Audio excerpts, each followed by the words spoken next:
चौकामध्ये आता पाहू शकता किती गाड्या, आता एक 10-20-30 गाड्या असतात फक्त, आणि ते वाहतूक कोंडी करून बसलेले असतात.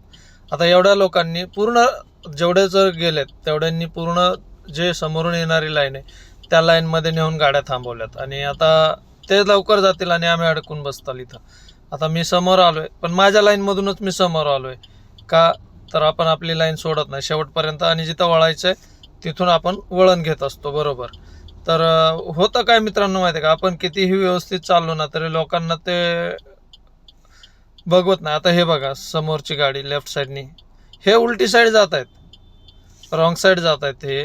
आता हे रॉंग साईड गेल्याच्या नंतर समोर कुठं निघणार आहेत, म्हणजे पूर्ण एकदम ट्रॅफिक जाम होऊन जाणार आहे, कुठंही आणि कोणीही हलू शकणार नाही अशा प्रकारे. आता जर अशा प्रकारे गाड्या घेऊन गेलं तर सर्वच जण अडकले जातील.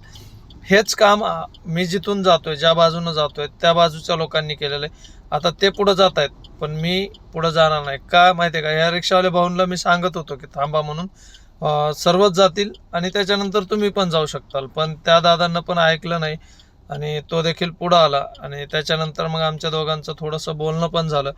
आता कसं होतं माहिती आहे का, इथं काय कोणासोबत आपल्याला भांडणं नाही करत बसायचं किंवा काही नाही, पण काही वेळा थोडंसं बोलायला लागतं. आता बोलण्यामध्ये थोडंसं तुझं माझं होतं, पण हे बोललं पाहिजे फक्त.